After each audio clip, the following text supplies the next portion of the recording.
українці, українки, всі наші захисники і захисниці. Ukrainians, all our defenders.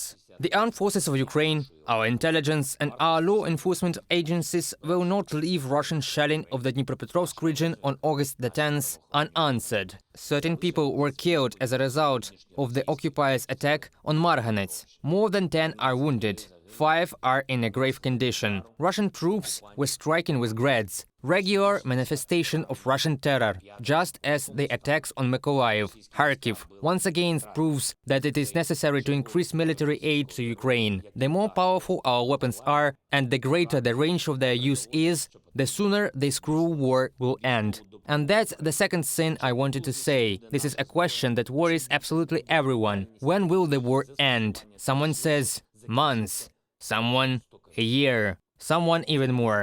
But the question of time actually directly depends on the question of the losses that Russia will suffer. The more losses the occupiers suffer, the sooner we will be able to liberate our land and guarantee Ukraine's security. This is what everyone who defends our state and helps Ukraine should think about. How to inflict the greatest possible losses on the occupiers so that the time of the war gets shorter. If almost 43,000 killed Russian soldiers do not convince the Russian leadership that they need to find a way out of the war, then more fighting is needed, more results are needed to convince. In just one day, the occupiers lost 10 combat aircraft, 9 in Crimea and 1 more in the direction of Zaporizhia. The occupiers also suffer new losses of armored vehicles, warehouses with ammunition, logistic routes. A conference at the level of defense ministers of Ukraine's partner states begins on August the 10th in Copenhagen. Further support for our state in this war, including weapons, will be discussed. I am grateful to all our partners who understand that only by ensuring Russia's defeat on the battlefield,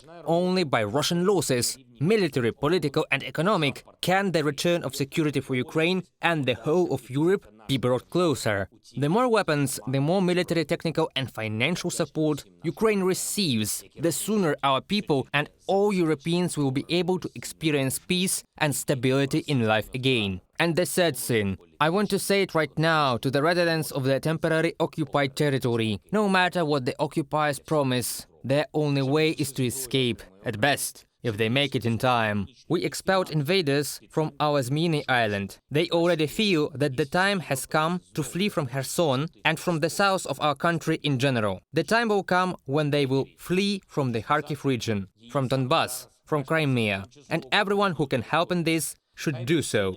If you have any important information about the enemy, please report it in a safe way to our intelligence services, our military. If you know those who help the occupiers or justify aggression, please report this as well. Be sure to help our people in the occupied territory who are left alone or without communication.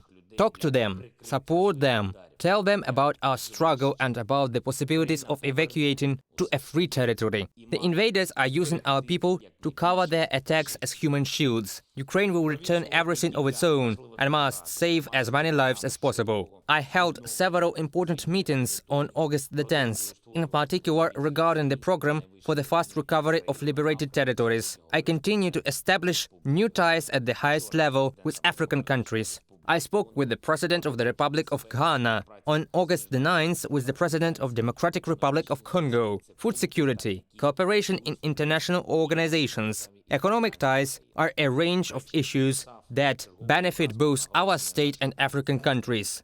In the evening of August the 10th, I signed another decree awarding our defenders. 244 combatants were awarded state awards, 21 of them posthumously. Ukrainians should always remember that every step of our army in this war was made in cruel and difficult battles. The occupiers have not captured anything without the resistance of our heroes since February the 24th and will not be able to keep anything. We will liberate everything. Eternal glory to everyone who fights for our country. Eternal memory to all those who gave their lives for Ukraine. Glory to Ukraine.